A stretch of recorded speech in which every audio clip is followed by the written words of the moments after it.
What's up, everybody? Welcome to the Gooner channel. Arsenal 2, Tottenham 2. And, well, look, normally I would wait until I did a reaction video to this kind of match because right after the game, in the heat of the moment, you're still not thinking clearly. But I think this time is different. There are no games in the calendar that get me going like this one. The visit of Spurs to Arsenal is a must-win. It always is. And I know I've been saying that a lot lately, but really, we are looking to win the Premier League. We are looking to move on in this process. And, well, you have to win games like this.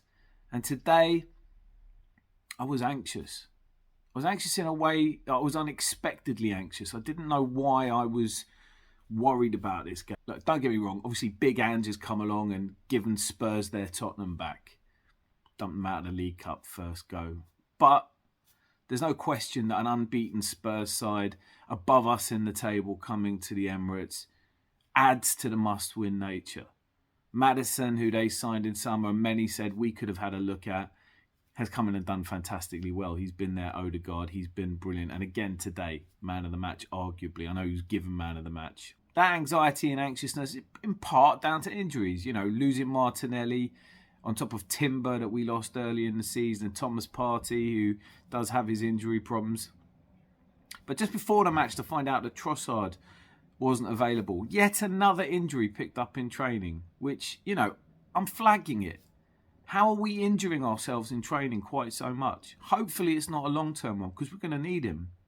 It's easy to be smart after the event, isn't it? To say that Eddie Nketiah up front was a decision I wouldn't have made. It is a decision I wouldn't have made. We moved Jesus out wide. We have other players who can play wide on the left. We have Nelson. We have Emil Smith-Rowe that are comfortable in that position. Eddie Nketiah up front. He's had a much better season, or parts of this season. And a decision to play Vieira instead of Havertz wasn't what I would have done. But I could understand it. Vieira's been playing well. Had some really standout performances. We were fresh off of a fantastic victory over PSV. And one of the things that was really obvious in assessing this game ahead of time was that whilst Tottenham have been playing really well, they haven't really played anyone that was that good yet. I really thought with Porro and Udogie, they might struggle, especially if we had some presence on the left. Now, what happened? I think Jesus played pretty well on the left. He missed an absolutely golden chance to give us a 2-0 lead. I'm not going to hate on Jesus. I'm not going to hate on any of them, by the way. Not even Jorginho, and we'll come to that in a minute.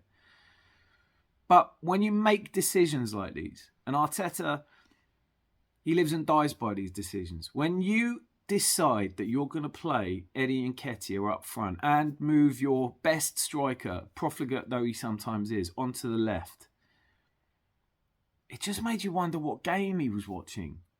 Because Eddie did nothing. He had that one shot early on in the game where he tried to beat Vicario near post when arguably he should have crossed the ball. But I'm not going to criticise a striker for taking shots. I want them to do that. I think in a game today we didn't do that enough. Mikel Arteta has to have a long, hard think about this though now. And all throughout the week, mostly before the PSV game, rumours had started to resurface that we were seriously in for Ivan Toney. Now, I don't think Ivan Toney is a one, but I do think we need another striker. At least one more striker. Because Eddie Nketiah showed today the most frustrating parts of his game, but I don't necessarily blame Eddie for it. He wasn't pressing well enough.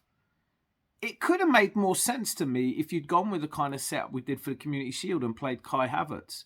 Because you know you're going to get more pressing from him, and turnovers high up the pitch is what we wanted. It's why we had that gilt-edged chance to go 2-0 up. Didn't take it. But we could have done with more of those chances. The game at the level that we want to play is one of very small margins. Now, for these home games, it's true to say that the crowd really is the 12th man. Well, you can only say it's the 12th man if we're not already carrying a couple of players. Today, as much energy as they could muster, they couldn't give us any decisive advantage because Eddie Nketiah and Fabio Vieira were largely missing. I'm going to give Bukayo Saka a bit of a hard time here as well because, yes, his shot deflected, looked like it would be going wide, but deflected in. In fact, it was given as an own goal, so that almost proves that point. I'm glad he took it. I'm glad it went in. I was jumping all over the place with excitement at that one. But his work rate in tracking back wasn't there, and that was key. He took his penalty fantastically well. I actually really like to see him taking the mickey with that dart celebration, but it comes back to bite you on the arse a little bit, doesn't it? Our bench is unquestionably better than it was last season, but it's still lacking in that one key area, that when you have Eddie Nketiah up front. So, a mystery for me, perhaps not that Eddie Nketiah started. Perhaps that shouldn't be a mystery. Perhaps that's what he's there for. He deputised really well for Jesus. But when Jesus is playing, maybe there's less reason. Maybe you can't play both Eddie and Jesus. Maybe you lose a little bit of both of them. This was our worst performance of the season. Not just in the turnovers, the needless turnovers. Jorginho, totally uncharacteristic. When Declan Rice doesn't come out for the second half, that's already another body blow, isn't it? Jorginho on though, and he's a safe pair of hands usually. Moves the ball really well, doesn't make mistakes. As a team, to be fair, this is only the second error that's led to a goal. Although it is only 6 games in. But you can't hate on Jorginho too much. I mean, I don't know what he was thinking. I don't know what he thought he was doing. And we got punished for it. And perhaps in another game we wouldn't have been. But that was tough. And all the air went out of our sails at that point. And when it really looked like we needed some sort of G'ing up of the team, he waited till the 77th minute for Nelson to come on.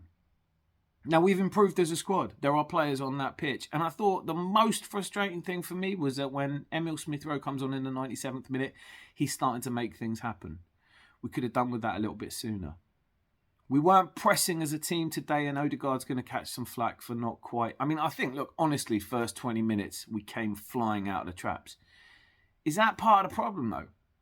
With Big Ange calm on the sideline, calming the players down. We didn't quite have that. Now, I don't want Arteta to change. I love that he wears his heart on his sleeve. I love that passion. I thought we were fired up. Sometimes you can be over-fired up, though. But when I look at this game and I look at our inability to see it through to a victory, I give some credit to Tottenham, and the words turn to ashes in my mouth as I do it. I'll give them some credit. But they were weak in the areas we expected them to be weak, and we didn't exploit it. Havertz. I thought he wasn't terrible when he came on, and he probably would have been a better choice to start than Vieira, but he's under some pressure now. It's getting harder and harder to defend him. But for me, where it really was hard to understand Arteta today was in the decision to take off Jesus for Nelson in the 77th minute, when you need something. Now, Jesus is coming back from injury. Perhaps he couldn't do the 100 minutes it would have been on the pitch for. But Eddie Nketiah, this is what I talked about last season with Eddie. Too few touches, too little involvement, not enough of anything, really. And for him to be on the pitch for 100 minutes, something is not right there. Something isn't right there. And the injuries are stacking up a little bit. Martinelli isn't too bad, and he could well play a midweek. Although a League Cup away game to Brentford, who aren't in good form at the moment, it's probably not worth rushing him back for. Timber obviously is out for the season, or the better part of it. No one knows with Trossard. It's a calf injury apparently, and again, as I said, picked up in training. God knows what we're doing in training. But Thomas Partey, not expecting him to be back till after the City game. So we've got 5 more pretty big games. And the worry has to be, even though it's only 6 games gone, Man City are doing what Man City do, and they're missing Kevin De Bruyne. They're missing players as well. And their transfer window didn't really add that much. Although I have to say, from what I've seen of Doku, he looks proper impressive. And Guardiola is a typical Pep signing, you know. If we get fired up like we did for Tottenham when City come, if we're playing Eddie Nketiah up front because we don't have anyone else who can play up front, then we need to start thinking about this season as one where the cups are going to do it for us. And that puts a lot of pressure already on the game on Wednesday against Brentford, because that is a banana skin of a tie. Great start in the Champions League, and if I'm going to be anything, and if I'm going to try and be a bit less pessimistic about what I've just watched today, I'll say we didn't lose. We didn't lose. We didn't school Tottenham. We didn't shut up their fans who've been going on about how this might be their season to win the league. I really wanted us to. I really thought with a team that was going to come and play cavalier and leave spaces the way that Tottenham did, with Udogie pushing right up. Ben White, strangely quiet for me today. I thought Zinchenko had a good game, which surprised me because I thought he might be one of the problems, and he stayed on. The two big ones, I think, in conclusion, you have to look at and say Vieira and Eddie. And whilst Vieira did come off, and whilst he did see that he needed to make the change, for some reason, Mikel Arteta did not see that Eddie was not going to score. He would have been on that pitch for another 100 minutes and not scored. He didn't threaten. So, in summation, I want to say, I think Mikel Arteta is doing an amazing job. One of last season's failings, I think, was not making the right substitutions from the bench. We put that down to the fact that the bench wasn't strong enough. We can't say that this season. It looks strong. Another error is persisting with players when it's clear that it's not working. I don't think he necessarily did that today in terms of, playing Eddie over and over again. But I think at half-time I said that I wanted to see Eddie come off and I wanted to see Vieira come off and I wanted to see them replaced with Emil Smith-Rowe and Kai Havertz. Obviously, I didn't know that Rice had been playing with a back injury. Back injury, like Saliba's.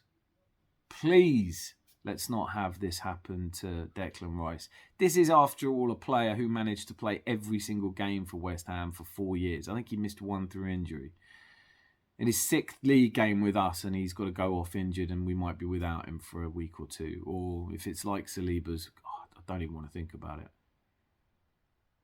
Tottenham will feel really happy with this. They would have taken a draw at the beginning of the game. We have to be honest, this was not good enough. And it is starting to feel like there are a few issues in the team that need to be ironed out. We have a chance to bounce back against Brentford, and we have some straightforward games coming up. I'm gutted. No matter. If I'd have done this video tomorrow, I'd still be gutted. I'm going to go away and reanalyze it, look at where I think it might have gone wrong, but we know where it went wrong. Careless turnovers, not doing enough with the ball when we had it, not creating enough, not pressing as a team enough, and, well, despite what would have been a 12th man, carrying 2 players almost all the way through. We can be better than this. We have to be better than this. Anyway, till I see you again. And then just before I leave, actually, I just want to say one more thing. The penalty, yeah, it's a penalty. It's hit his hand. But I'd be furious if they gave that against us. And I don't want to be one of these fans that looks the other way when we benefit from dodgy decisions. I'm not saying it's a dodgy decision. That's just the way the game's gone at the moment. It's hard for me to blame. I mean, if a ball was coming at you that quickly, it's not like he stuck his hand out towards it.